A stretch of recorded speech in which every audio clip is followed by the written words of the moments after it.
আজকে নতুন একটা চ্যাপ্টার শুরু করছি যেটার নাম হচ্ছে আয়তক্ষেত্র ও বর্গক্ষেত্রের ক্ষেত্রফল। এটা ধরো একটা গ্রাফ পেপারের মতো, যেখানে এরকম একটা বর্গক্ষেত্র দেওয়া। বর্গক্ষেত্র মানে কি? যে চতুর্ভুজের দৈর্ঘ্য এবং প্রস্থ দৈর্ঘ্য সমান হয়, তাই তো?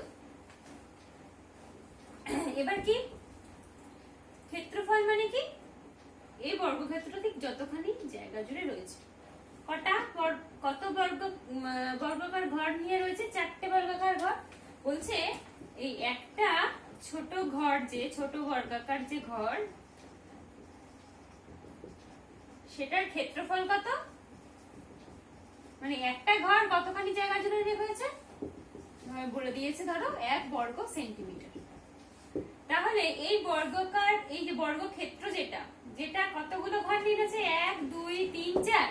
তাহলে 4খানা এই ছোট বর্গাকার ঘরের ক্ষেত্রফল কত? 1 × 4 বর্গ সেন্টিমিটার, মানে 4 বর্গ সেন্টিমিটার। এবার এই যে কোনো একটা ছোট ঘরের এটা হচ্ছে 1 সেন্টিমিটার আর এটা হচ্ছে 1 সেন্টিমিটার, এটাও 1 সেন্টিমিটার, এটাও 1 সেন্টিমিটার। তাহলে এইটুকুনি কি হলো? 1, আবার এটা কি 1। তাহলে দৈর্ঘ্য কত বর্গাকার বর্গক্ষেত্রটার? 1 + 1 = 2। আবার এদিকে আসি, 1 1 1 + 1 = 2। তাহলে এই বর্গক্ষেত্রের একটা বাহুর দৈর্ঘ্য কত? কত? 2। তাহলে বর্গক্ষেত্রের একটি বাহুর দৈর্ঘ্য কত হলো? 2 সেন্টিমিটার। তাহলে দেখো তো বর্গক্ষেত্রের ক্ষেত্রফল কত হলো? 2 × 2 বর্গ সেন্টিমিটার বা 2 স্কয়ার বর্গ সেন্টিমিটার। 2 স্কয়ার মানে কি? 4। ঠিক আছে? যদি আমার বর্গক্ষেত্রটা এরকম দেখতে হতো, ধরো এরকম দেখতে, মানে 1 2 আর 3, 1 + 1 + 1 মানে কত? একটা সাইড বা একটা বাহুর দৈর্ঘ্য কত আছে বর্গক্ষেত্রে? 3 একক। তাহলে ক্ষেত্রফল কত হবে? 3 স্কয়ার বর্গ একক, মানে কত? 9 বর্গ একক। তাহলে যে কোনো বর্গক্ষেত্রের ক্ষেত্রফল = একটি বাহুর দৈর্ঘ্যের হোল স্কয়ার বর্গ একক। ঠিক আছে? এবার চলে যায় এটা আয়তক্ষেত্র। ধরো একটা আয়তক্ষেত্র এরকম দিয়েছে, এরকম। আয়তক্ষেত্রটা কতগুলো ছোট ঘর নিয়ে রয়েছে? 1 2 3 4 5 6। ঠিক আছে? এবার একটা ছোট বর্গাকার ঘর, যে সেই ঘরের ক্ষেত্রফল দিয়েছে 1 বর্গ সেন্টিমিটার। তাহলে 6খানা ছোট বর্গাকার ঘর কত হবে? 1 × 6, তার মানে 6 বর্গ সেন্টিমিটার। তাহলে 1 2 3 4 5 6 6টা একটা ছোট ঘর, মানে তার ক্ষেত্রফল 1 বর্গ সেন্টিমিটার। 6টা ঘর নিয়ে রয়েছে, তাই 6 বর্গ সেন্টিমিটার। এবার আসি হচ্ছে দৈর্ঘ্যটা কেমন। এটা কি বলছে? 1, এটা আবার 1, আবার 1। তাহলে 1 + 1 + 1 = 3 সেন্টিমিটার হচ্ছে গিয়ে ওর দৈর্ঘ্য, আয়তকার ক্ষেত্রটা। 1 + 1 = 2 সেন্টিমিটার, এটা কি ওর প্রস্থ। এবার দৈর্ঘ্য ইনটু প্রস্থ করছে, মানে 3 × 2 = 6। এবার দৈর্ঘ্য সেন্টিমিটার, প্রস্থ সেন্টিমিটার, মানে সেন্টিমিটার × সেন্টিমিটার, মানে সেন্টিমিটার স্কয়ার বা বর্গ সেন্টিমিটার। ঠিক আছে? তাহলে আয়তাকার ক্ষেত্রের ক্ষেত্রফল কি হয়? দৈর্ঘ্য ইনটু প্রস্থ বর্গ একক। ঠিক আছে? এটুকুনি তো আমরা সবাই জানতাম, তাই তো? আগে থেকে আমরা এগুলো সবাই জানি। এবার ধরো একটা অঙ্ক বলেছে যে আয়তকার একটা মেঝে দিয়েছে, আয়তকার একটা মেঝে দিয়েছে। এই আয়তকার মেঝের দৈর্ঘ্য বলেছে 24 সেন্টিমিটার। আয়তকার মেঝের দৈর্ঘ্য কি? 24 সেন্টিমিটার, আর প্রস্থ দিয়েছে 20 সেন্টিমিটার। এবার মেঝেতে আমরা কি করি? টালি পাতি। বলেছে কতগুলো বর্গাকার টালি আমি কিনে নিচ্ছি। বর্গাকার টালি মানে কি? দৈর্ঘ্য আর প্রস্থ দুজনেই সমান। দৈর্ঘ্য হচ্ছে 25 সেন্টিমিটার, 24 মিটার, 20 মিটার, আর এখানে দিয়েছে 25 সেন্টিমিটার, এও হচ্ছে 25 সেন্টিমিটার। ঠিক আছে, এবার বলছে এই মেঝেতে এই টালি দিয়ে ভরতে হবে। কেমন টালি? এক একটা টালি হচ্ছে 25 সেন্টিমিটার বর্গাকার। সেটা দিয়ে ভরলে কতগুলো টালি দিয়ে এই মেঝেটাকে আমি কি করতে পারবো? ঢাকতে পারবো। ঠিক আছে, এবারে আমাকে ঢাকবো মানে কি? এই পুরো ক্ষেত্রফলটাই আমার লাগবে, মানে এই ভেতরে আমি তো টালিগুলো এইভাবে বসাবো, তাই তো? তাহলে কি হলো আমার এটার ক্ষেত্রফল কত বেরোলো? 24 × 20 কত হবে একক বলো? বর্গ মিটার। তাহলে কত হতো? 480 বর্গ মিটার। এবার এই তো আমি টালিগুলো দিয়ে বসাচ্ছি, তাহলে কি টালি এক একটা টালির ক্ষেত্রফল কত হয়? এটার ক্ষেত্রফল কত? 25 হোল স্কয়ার বর্গ সেন্টিমিটার, মানে 625 বর্গ সেন্টিমিটার। এবার কতগুলো, মানে একটা 625 বর্গ সেন্টিমিটার মানে একটা টালি, মানে 625 বর্গ সেন্টিমিটার দিয়ে আমি ভরতে পারি কত টালি দিয়ে? একটা টালি দিয়ে। এটা হচ্ছে 625 বর্গ সেন্টিমিটার, তাহলে এইটুকুনি এলাকা আমি কয়টা টালি দিয়ে গেছি? একটা টালি। তাহলে এই পুরো এলাকাটা মানে 480 বর্গ মিটার ভরতে গেলে কি টালি গুলো সাজাতে হবে? তাহলে কতগুলো টালি লাগবে জানতে হবে। 480 বর্গ মিটার। আচ্ছা, বর্গ মিটার মানে কি? Metre into metre. 1 মিটার মানে কত সেন্টিমিটার? কিলো, হেক্টর, ডেকা, মিটার, ডেসি, সেন্টি। তাহলে 1 মিটার মানে 100 সেন্টিমিটার। কিলো, হেক্টর, ডেকা, মিটার, ডেসি, সেন্টি, মিলিমিটার। তাহলে এখানে মিটার, এখানে সেন্টিমিটার, তাহলে এখানে 100 মানে 1 মিটার ইকুয়াল টু 100 সেন্টিমিটার। তাহলে 480 একটা মিটারের জন্য 100, আর একটা মিটারের জন্য তো 100 হবে, তাহলে তো সেন্টিমিটার ইনটু সেন্টিমিটার লিখতে পারবো। তাহলে কত হলো? 480,000 বর্গ সেন্টিমিটার। বোঝা গেছে? তাহলে 625 বর্গ সেন্টিমিটার ভরতে পারি একটি টালি দিয়ে, তাহলে কতটা হলো? 480,000 এই বর্গ সেন্টিমিটার ভরবো কতখানি টালি দিয়ে? বার করতে পারবো আমরা। তাহলে তোমাদের কাজ হচ্ছে গিয়ে এইটা বার করে দেখানো। ছোটবেলায় ঐকিক নিয়ম শিখেছো, সেই ঐকিক শুধু এখানে কনসেপ্টটা শিখতে হবে। কি? দৈর্ঘ্য দিয়েছে, প্রস্থ দিয়েছে, মেঝে। আমাকে কি করতে হবে? মেঝেটা ঢাকতে হবে, মানে কি ঢাকতে হবে? মেঝেটা ক্ষেত্রফল ঢাকতে হবে। এটা কি? আয়তাকার ক্ষেত্র। আয়তাকার ক্ষেত্রে ক্ষেত্রফল মানে দৈর্ঘ্য ইনটু প্রস্থ, আর কি হয়? বর্গ একক হয়। লিখে দিলাম। এবার বলেছে টালিগুলো কি? এক একটা টালি বর্গাকার ক্ষেত্র। বর্গাকার ক্ষেত্রের ক্ষেত্রফল কি হয়? সাইড বা যে কোনো একটি বাহুর হোল স্কয়ার, তাই 25 এর স্কয়ার করেছি। এবার এই 625 বর্গ সেন্টিমিটার দিয়ে আমি এই যে একটা টালি দিলে এইটুকুনি ভরা হয়, তাহলে এই পুরো জিনিসটা ভরতে কত লাগবে? 625 বর্গ সেন্টিমিটার দিয়ে যদি একটা টালি লাগে, তাহলে এই এত সেন্টিমিটার দিতে কত? এবার কি কিভাবে পেলাম? বর্গ মিটার মানে মিটার ইনটু মিটার। 1 মিটার মানে হচ্ছে 100 সেন্টিমিটার, তাহলে মিটারের জায়গায় 100, আবার এই মিটারের জন্য আবার 100, তাহলে তো বর্গ সেন্টিমিটার পেলাম।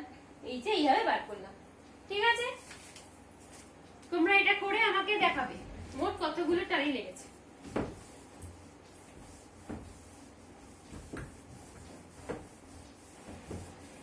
তার মানে তোমরা এটা বলতে পারবে, ধরো বলেছে 1 মিটার, ধরো 1 বর্গ মিটার। 1 বর্গ মিটার মানে কত ডেকামিটার, এটা বার করতে বলেছে। কত বর্গ ডেকামিটার, এটা বার করতে বলেছে। আমরা কি জানি? 1 মিটার মানে কত? কত ডেকামিটার? কিলো, হেক্টর, ডেকা, মিটার। মানে এখানে ডেকা, এখানে মিটার। এবার যাচ্ছি কি মিটার থেকে ডেকা, এবার নিচে নামছি, মানে কি করব? 10 দিয়ে 1 কে ভাগ করব। 1/10 ডেকা মিটার, মানে কি 0.1 ডেকা মিটার। তাহলে 1 বর্গ মিটার মানে কি 0.1 ইনটু 0.1 বর্গ ডেকা মিটার। তাহলে 0 কে 1 লিখে দিই। 600 মিটার পর কটা আছে? এখানে এক ঘর, এখানে এক ঘর, 1, এখানে একটা শূন্য বসবে। মনে আছে এগুলো শিখিয়েছিলাম ক্লাস 5 এর গানে, তোমরা এগুলো ছিল। তাহলে হয়ে গেল 0.01 বর্গ ডেকা মিটার।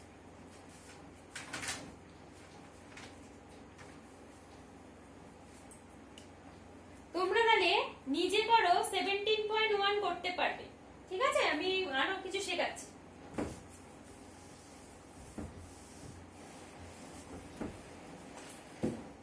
এবার ধরো বলছে এটি আয়তাকার ক্ষেত্রের ক্ষেত্রফল বলেছে 500 বর্গ মিটার। দৈর্ঘ্য কত? দৈর্ঘ্য বলেছে 25 মিটার। বলেছে প্রস্থ বার করো। ক্ষেত্রফল মানে আমরা কি জানি? ক্ষেত্রফল মানে জানি দৈর্ঘ্য ইনটু প্রস্থ, এটা জানি আমরা। দৈর্ঘ্য কত দিয়েছে? 25, প্রস্থ আমি জানি না, ক্ষেত্রফল দিয়েছে 500। এখান থেকে আমাকে প্রস্থ বার করে বলবে কত। এটাও একটা এক্সাম্পল, ঠিক আছে? এবার ধরো একটা ঘর আছে, একটা ঘরে আমি কটা দেয়াল দেখতে পারি? পেছনে একটা আছে, সামনে একটা আছে, বাঁদিকে একটা আছে, ডান দিকে আছে, উপরটা ছাদ, নিচটা মেঝে, তাই তো? একটা ঘরের ভেতর না এইটুকুনি দেখতে পাই, এটা ঘরের ভেতরে কি এরকম একটা ঘরের ভেতর দেখতে। যদি এইভাবে দেখি তাহলে কি এইটা হচ্ছে গিয়ে আমার দৈর্ঘ্য, এটা হচ্ছে গিয়ে আমার প্রস্থ, এটা কি আমার উচ্চতা, তাই তো? একটা ঘরকে যদি দুভাগে ভাগ করি কি কি আসে? এই একটা এরকম দেওয়াল, একটা এই দিকের দেওয়াল। এটার সেম জিনিস উল্টো দিকে থাকে, এটার সেম জিনিস এই দিকে থাকে। তাহলে কি হলো? দৈর্ঘ্য, প্রস্থ আর উচ্চতা নিয়ে এইটুকুনি একটা অংশ পেলাম, ঠিক আছে? এবার একটা ঘরের দেওয়ালের ক্ষেত্রফল চেয়েছে। ধরো দৈর্ঘ্য দিয়েছে 5 মিটার বা 50 মিটার, প্রস্থ দিয়েছে 30 মিটার, উচ্চতা দিয়েছে 40 মিটার। বলছে ক্ষেত্রফল বার করো। তো ফার্স্ট আমি শুধু এইটুকুনি দেওয়ালটা নিয়ে ভাবি। এইটুকুনি দেওয়াল মানে কি? দৈর্ঘ্য ইনটু উচ্চতা। এইটুকুনি দেওয়ালের ক্ষেত্রফল 50 ইনটু 40 বর্গ মিটার।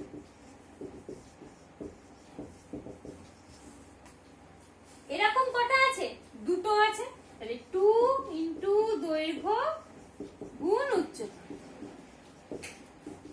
2 ইনটু 2000 বর্গ মিটার, 4000 বর্গ মিটার। এবার চলে আসি এই সাইডের দেওয়াল। এটা মানে কি? প্রস্থ ইনটু উচ্চতা, এটা ক্ষেত্রফল মানে প্রস্থ বলছে 30, উচ্চতা দিয়েছে 40, তাহলে কত হলো? 1200 বর্গ মিটার। এরকম কটা আছে? কি বলেছিলাম? এইটার অন্যদিকে আসতে থাকবে, তাহলে সেটা হলো কি 1200 ইনটু 2, এটা বর্গ মিটার। তাহলে কত হলো? 2400 বর্গ মিটার। এবার তাহলে টোটাল চারখানা যদি নিই, টোটাল চারখানা নিলে কি হবে? 2400 যোগ 4000, তাহলে কি হলো? 6400 বর্গ মিটার। তাহলে ওই ঘরটার চার দেয়ালের ক্ষেত্রফল কত? 6400 বর্গ মিটার।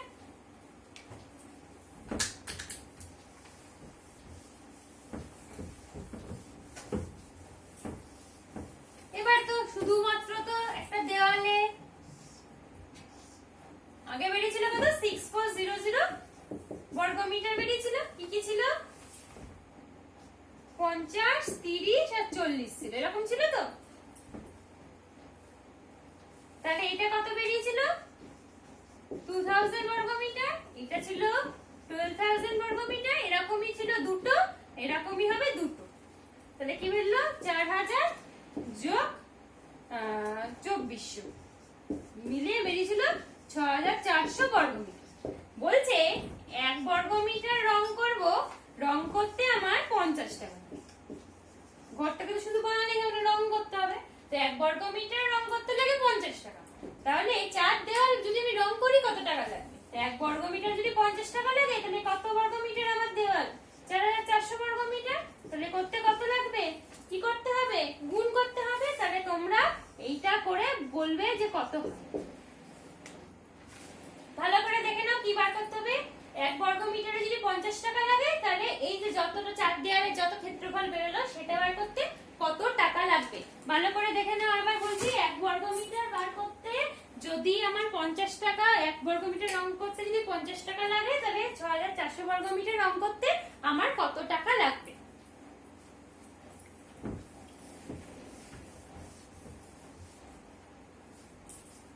এবার আরেকটা রকম হচ্ছে গিয়ে, ধরো এই তো আমার দেওয়াল, এই দেওয়ালে একটা দরজা আছে, এই দেওয়ালে একটা জানলা আছে। সেম যদি আমি এইদিকে একটা ভাবি, এরকম ভাবি, যদি এখানেও একটা দরজা আছে আর এইদিকে দেওয়াল যেটা, সেই দেওয়ালে একটা আমার জানলা আছে, মানে ঘরটায় দুটো দরজা দুটো জানলা।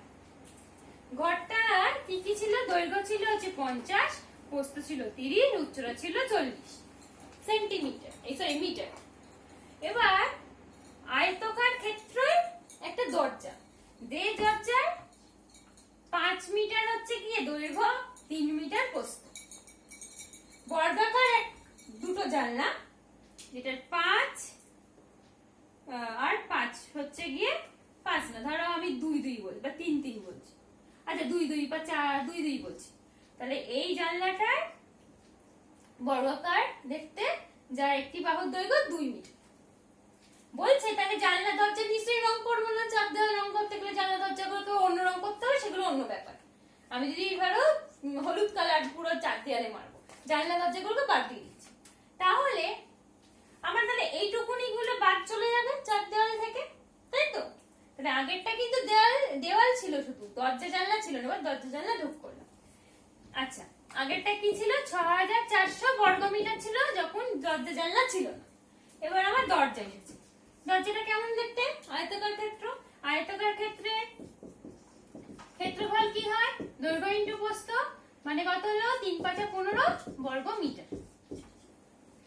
ঠিক আছে, এবার হচ্ছে কি বর্গাকার জানলা, 2 স্কয়ার বর্গ মিটার, মানে কত? 4 বর্গ মিটার। কটা জানলা আছে? দুটো।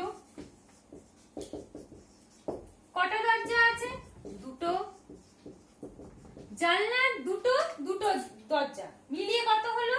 30 যোগ 8 বর্গ মিটার। লিখে লিখে করবে কিন্তু অঙ্ক যখন করবে তোমরা, আমি শুধু বোঝাচ্ছি।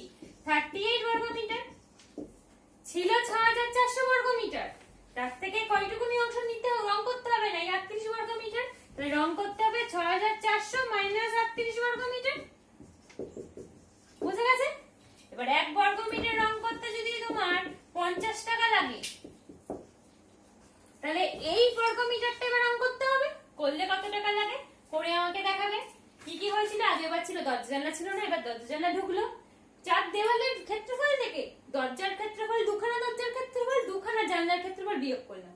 1 বর্গ মিটার রং করতে লাগে 50 টাকা, তাহলে 6400 মাইনাস 38, এইটা তো বাদ বাকি এখন চার দেওয়ালের অংশ, সেটা করতে তাহলে কতখানি লাগবে। ঠিক আছে, এবার তো শুধু ঘরের চার দেওয়াল রং করলেই হবে না, এবার আমি সিলিংটাকে সাদা রং করতে চাই। তাহলে সবাই তোমরা একটুখানি সিলিং এর দিকে থাকো। তাকালে কি দেখতে পাচ্ছ? দৈর্ঘ্য আর প্রস্থ দেখতে পাচ্ছ, মানে একটা আয়তাকার ক্ষেত্র দেখতে পাচ্ছ। তাহলে কি ছিল? আমার 50 ছিল দৈর্ঘ্য, প্রস্থ ছিল 30 মিটার। তাহলে এই সিলিংটা কতখানি ক্ষেত্রফল জুড়ে আছে? 50 ইন্টু 30 বর্গ মিটার।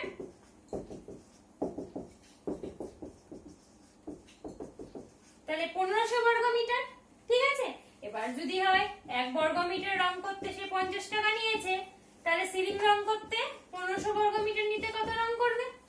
তাহলে এবার থেকে বাড়িতে যদি কোনো মিস্ত্রি এসে বলে যে আমি রং করব, পার স্কয়ার ফিটে আমি এত টাকা নেব, তোমরা নিজেরা তাহলে হিসাব করে কি বার করতে পারবে যে আমি তাহলে মিস্ত্রিকে আমি আমার ঘরের দৈর্ঘ্য অনুযায়ী বা ঘরের প্রস্থ উচ্চতা অনুযায়ী বা কতখানি স্কয়ার ফিট হলো ঘরে দেখে আমি তাকে কি করতে পারবো? টাকা দিতে পারবো।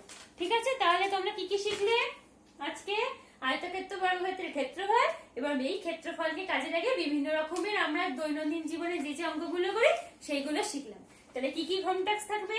নিজে করি 17.1 থাকবে, আর কি থাকবে? নিজে করি 17.2 থাকবে।